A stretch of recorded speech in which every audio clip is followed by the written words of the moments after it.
तो hello and welcome प्यारे बच्चों, स्वागत है आप सभी का आज के इस नए लेक्चर में। और आज के इस लेक्चर में हम ट्रिग्नोमेट्रिक टेबल बनाने वाले हैं मात्र 10 मिनट के अंदर। ठीक है, यानी कि एक तरीका बताने वाले हैं आपको किस तरीके से, अगर आपको ट्रिग्नोमेट्रिक टेबल याद नहीं होती है तो किस तरीके से आप कुछ ही मिनटों में इसको बना सकते हैं और सारे वैल्यूज आप इसमें ला सकते हैं। ठीक है, बिना इसको लर्न करे। अब देखो, इसको बनाने के लिए हमें करना क्या होगा। इसको बनाने के लिए हमें सबसे पहले तो क्या करना है, सबसे पहले क्या करोगे आप, यहाँ पर लिखोगे थीटा और जो 6 की 6 ट्रिग्नोमेट्रिक रेशियोज हैं उनको लाइन से लिख लो। ठीक है, यानी कि साइन, कॉस, फिर आता है टेन, फिर कॉट, फिर सेक और फिर आता है कॉसेक। ठीक है, ये हमारे पास 6 ट्रिग्नोमेट्रिक रेशियोज हैं। थीटा के सामने आपको लिखना है 0 डिग्री, 30, 45, 60 और 90। ठीक है, 45, 60 और 90। ठीक है, इतना लिखने के बाद हमें देखो करना क्या है। हमें अगर फाइंड करने हैं सारे ट्रिग्नोमेट्रिक रेशियोज के वैल्यूज, तो सिर्फ और सिर्फ हमें एक काम करना है। क्या, इन वैल्यूज को थोड़ा सा ऊपर लिखते हैं ताकि हमें थोड़ा सा यहाँ पर स्पेस मिले और जो काम हमें करना है वो हम कर सकें। ठीक है, तो ये है थीटा 0, 30, 45, 60 और 90। ठीक है, इसके लिए क्या करना है, इसके लिए हमको 0 से लेकर के 4 तक लिखना है नंबर्स को। ठीक है, यानी कि हम क्या करेंगे, लिखेंगे 0, 1, 2, 3 और 4। ठीक है, और सभी को 4 से डिवाइड करना है। बस आपको यही याद रखना है कि 0 से लेकर के 4 तक नंबर लिखना है और सभी को 4 से डिवाइड करना है। ठीक है, जो हमारा लास्ट नंबर है उसी से सबको डिवाइड कर देना है। इसके बाद क्या है, इसके बाद सभी के ऊपर लगा दो रूट। क्या लगा दो, सभी के ऊपर लगा दो रूट। ठीक है, जब हम सबके ऊपर रूट लगाएंगे अब यहां से हमारे सारे वैल्यूज आना स्टार्ट हो जाएंगे। ठीक है, हमें इतना ही करना है। क्या करना है, सबसे पहले तो 0, 30, 45, 60, 90 लिख लेना है। साइन, कॉस, टेन, कॉट, सेक, कॉसेक को लाइन से लिख देना है। फिर क्या करना है, यहाँ पर हमारे पास 5 क्या है स्टैंडर्ड एंगल्स है जिनके वैल्यूज हमारे पास लिखने हैं हमको। तो 0 से लेकर 4 तक के नंबर्स लिखे, सबको 4 से डिवाइड किया और सबके ऊपर रूट लगाया। ठीक है, यहां तक था और अब हमारे वैल्यूज आना स्टार्ट हो जाएंगे। कैसे, देखो यहाँ पर क्या करना है। देखो, सबसे पहले तो अगर इसको हम सॉल्व करते हैं, 0 को 4 से डिवाइड करो और 0 के ऊपर रूट का कोई मतलब नहीं है, वैल्यू 0 ही आएगा। तो साइन का जो 0 का एंगल है, साइन का जो एंगल है 0 डिग्री का, उसका वैल्यू मिलेगा हमको यहाँ से 0। ठीक है, और यहाँ पर 30 में क्या लिखा है, 1/4। 4 जो होता है वो 2 का स्क्वायर होता है और 1 को 1 का स्क्वायर लिख सकते हैं, यानी कि अल्टीमेटली ये 1/2 का होल स्क्वायर है। इसको हम 1/2 का स्क्वायर लिखेंगे और इसके स्क्वायर से यू रूट कैंसिल हो जाएगा, यानी कि आएगा मेरे पास 1/2 आएगा। ठीक है, आगे आओ, यहाँ पर देखो 2 से इस 4 को कट करेंगे तो यह आएगा 2, ऊपर आएगा 1। ठीक है, तो 1 के ऊपर से 2 रूट हट जाएगा, 2 के ऊपर रूट लगा रहेगा, यानी कि ये आ जाएगा 1/√2। और अब आगे आ जाओ, यहाँ पर ये लिखा है 3/4। तो 4 तो होता है 2 का स्क्वायर और 3 के ऊपर रूट लगा रहेगा, यानी कि ये हो जाएगा √3/2। 4 जो है वो रूट से बाहर आ जाएगा, उसका स्क्वायर क्या है 2 बाहर आ जाएगा। ठीक है, लास्ट में आओ, इस 4 से ये 4 कैंसिल होगा, 1 रूट के अंदर 1 का वैल्यू 1। ठीक है, तो ये हमारे पास क्या है, साइन के सारे एंगल आ गए। साइन 0, 30, 45, 60 और 90 के वैल्यू हमारे पास हैं। ठीक है, अब अगर हमें कॉस के सारे एंगल फाइंड करने हैं, यानी कि कॉस के सारे एंगल फाइंड करने, तो साइन वाले वैल्यूज को यहाँ पीछे से लेकर के आगे रखते जाओ। ठीक है, साइन 90 का वैल्यू कॉस में 0 का वैल्यू होता है, यानी कि 1। साइन 60 कॉस में 30 होता है, √3/2। साइन 45 कॉस 45 सेम होता है, यानी कि 1/√2, 1/√2 ही रहेगा। साइन 30 कॉस में 60 हो जाता है। ठीक है, वैल्यू जो है कॉस में 60 का होता है। साइन में 0, कॉस में 90 का वैल्यू होता है जो कि 0 होगा। ठीक है, तो ये हमारे पास आ गए साइन और कॉस के वैल्यूज। अब हम टेन के वैल्यूज फाइंड करेंगे। तो 10 का आपको पता है कि sine upon cos is equal 10 होता है। तो साइन और कॉस की वैल्यू को डिवाइड करो, यानी कि साइन अपॉन कॉस फाइंड करो। तो 0/1 का वैल्यू होता है 0, तो 10 0 का वैल्यू आ गया। 1/2 को √3/2 से डिवाइड करोगे तो 2 से 2 कैंसिल, 1/√3 आया, तो यहाँ पर आएगा 1/√3। ठीक है, 1/√2, 1/√2 दोनों को डिवाइड करोगे तो पूरा पूरा कैंसिल आएगा 1, तो यानी कि 1045 का वैल्यू क्या आएगा 1। इसके बाद यहाँ पर आओ, √3/2 और 1/2 को डिवाइड करोगे तो 2 से 2 कैंसिल, √3/1 यानी कि √3 ही आएगा, ठीक है। और यहाँ पर 1/0, 1/0 इज नॉट डिफाइंड, इसलिए हम यहाँ पर क्या लिखते हैं, नॉट डिफाइंड या फिर इनफिनाइट, ठीक है। इसको आप नॉट डिफाइंड भी लिख सकते हो, ठीक है। तो ये हमारे पास है 10 90 का वैल्यू, है ना। अब 10 के वैल्यूज आ गए तो हमको पता है 10 इज इक्वल टू 1/cos होता है, ठीक है। 10 थीटा का वैल्यूज होता है 1/cot होता है, ठीक। 10 का वैल्यू 1/cot से निकाल सकते हो, cot का वैल्यू 1/10 से निकाल सकते हो, पता है ना आपको, ठीक है। तो cot इज इक्वल होता है 1/10। 10 की सारी वैल्यूज को उल्टा कर दो, क्या कर दो, उल्टा कर दो। 0 को अगर अपॉन में लिखोगे तो 1/0 हो जाएगा, जो कि हो जाएगा नॉट डिफाइंड, यानी कि cot में 0 का वैल्यू जो है वो इनफिनाइट या फिर नॉट डिफाइंड होता है, ठीक है। ऐसे भी लिख सकते हो, और क्या कर सकते हो कि 10 के सारे वैल्यूज पीछे से आगे लिख सकते हो, यानी कि 90 इसका हो जाएगा 0, इसका 60, इसका 30 हो जाएगा, ठीक है। ऐसे कर सकते हो या फिर उल्टा कर दो, ठीक है। तो देखो 0 का उल्टा इनफिनाइट हो गया, 30 का है 1/√3 का उल्टा क्या हो जाएगा, √3 हो जाएगा। तो ये हो गया cot में 30 का वैल्यू, 1 का उल्टा करोगे तो 1 ही रहेगा, यानी कि 10 45 cot 45 सेम होंगे, ठीक है। √3 है, ये क्या है, √3। 10 में 60 का वैल्यू √3 है, तो cot में क्या हो जाएगा 1/√3, 1 में लिख देंगे, उसका उल्टा क्या हो जाएगा, इसका जो रेसिप्रोकल होगा 1/√3 हो जाएगा, ठीक है।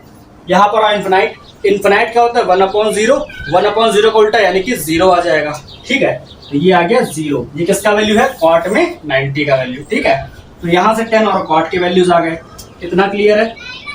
इसके बाद हमें sec और cosec फाइंड करना है। हमें पता है कि cos theta is equal to 1/sec theta होता है और sec theta is equal to 1/cos theta होता है। तो cos के सारे वैल्यूज को उल्टा कर दो, रेसिप्रोकल कर दो, तो यहाँ पर आ जाएंगे sec के वैल्यूज, ठीक है। तो देखो यहाँ पर 1 का उल्टा करोगे तो 1 ही आएगा, √3/2 का उल्टा क्या हो जाएगा 2/√3, ठीक है। 1/√2 का उल्टा क्या हो जाएगा √2, ठीक है। √2/1 यानी कि √2 ही है। और यहाँ पर क्या है, यहाँ पर cos में यहाँ 1/2, 1/2 का उल्टा करोगे तो क्या आएगा 2/1 यानी कि 2 ही रहेगा।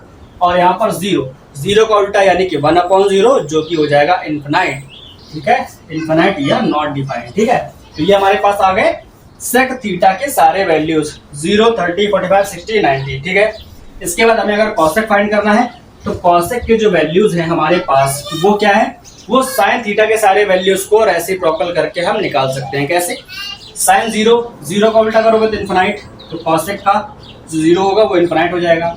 1/2 का उल्टा 2 हो जाएगा, तो cosec 32 आया। 1/√2 का उल्टा √2/1 यानी कि √2, तो cosec 45 हो गया। √3/2 का उल्टा 2/√3, तो ये हो गया cosec में 60 का वैल्यू 2/√3, और 1 का उल्टा 1 रहेगा, यानी कि cosec 90 1 होता है, ठीक है। तो ये है हमारे पास पूरी ट्रिग्नोमेट्रिक टेबल, जिसको हमने आपको मात्र ही कुछ मिनट में सॉल्व करके निकाल करके दिखाया है, ठीक है। और इसको याद करने के लिए मेरे ख्याल से कोई भी आपको जरूरत नहीं पड़ेगी, अगर आप इस तरीके से इसको फाइंड कर सकते हो, ठीक है। हमें आपको समझाना था इसलिए थोड़ा सा टाइम लगा, लेकिन आप किसी को समझाना नहीं है, आप कुछ ही मिनटों में इस टेबल को अपने कॉपी के रफ पेज पर बना करके इसके सारे वैल्यूज को आप निकाल सकते हो, और किसी भी क्वेश्चन को सॉल्व करते टाइम उन वैल्यूज को पुट करके आराम से क्वेश्चन सॉल्व कर सकते हो, ठीक है। तो ये है हमारे पास ट्रिग्नोमेट्रिक टेबल, जिसको हमने कुछ ही मिनटों में बनाया है, और ये सारे वैल्यूज हमारे एक्यूरेट है, ठीक है। तो ये है हमारे पास ट्रिग्नोमेट्रिक टेबल, जिसको इस तरीके से बताया है। अब किसी भी क्वेश्चन को आप इसकी हेल्प से सॉल्व कर सकते हो, जैसा कि हमारे पास भी कुछ क्वेश्चंस हैं जो कि PYQs भी हैं, यानी कि लास्ट ईयर बोर्ड एग्जाम में पूछे गए हैं, तो उनमें से 1-2 क्वेश्चन आपको सॉल्व कराते हैं, ठीक है। इस टेबल का चाहो तो आप स्क्रीनशॉट ले लो, या फिर आपके बुक में भी टेबल होगी उसको देखना, ठीक है। हम सारे वैल्यूज उस क्वेश्चनों को सॉल्व करते टाइम इसी टेबल से फाइंड कर सकते हैं, ठीक है, निकाल के रख सकते हैं। अब हम इसको करते हैं आज से रफ, और आते हैं क्वेश्चन के ऊपर। 1-2 क्वेश्चन कर लेते हैं। पहला क्वेश्चन हमारे पास है, लिखा है, ये एक 3 मार्क क्वेश्चन है और एक 1 मार्क क्वेश्चन आया है बोर्ड में। देखो यहाँ पर क्या है कि हमारे पास एक क्वेश्चन है,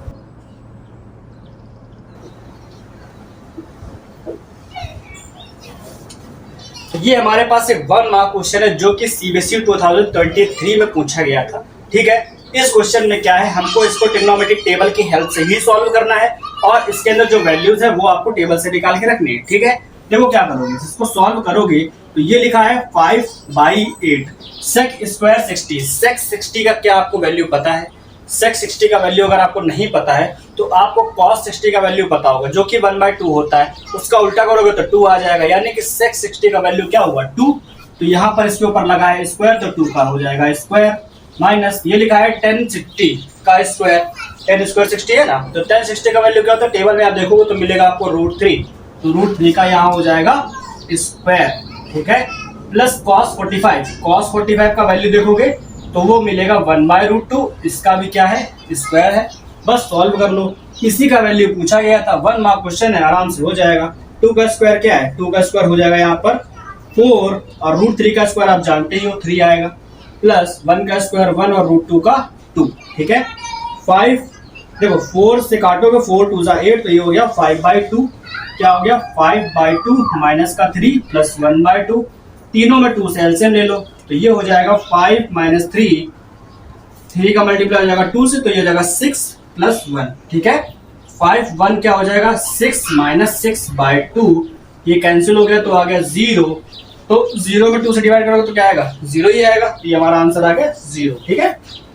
तो ये क्या है, ये हमारा एक बोर्ड एग्जाम में पूछा गया क्वेश्चन है, जो कि ट्रिग्नोमेट्री टेबल से ही सॉल्व हो सकता है। तो इस तरीके का क्वेश्चन है। एक हमारे पास 3 मार्क क्वेश्चन भी है, जो कि बोर्ड में पूछा गया है 2024 में।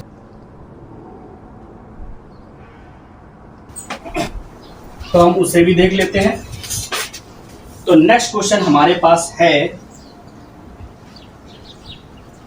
तो ये क्वेश्चन हमारे पास जो कि सीबीएसई 2024 में पूछा गया है, एक 3 मार्क क्वेश्चन है। ये एक 3 मार्क क्वेश्चन है जो कि ट्रिग्नोमेट्री टेबल से ही आया है।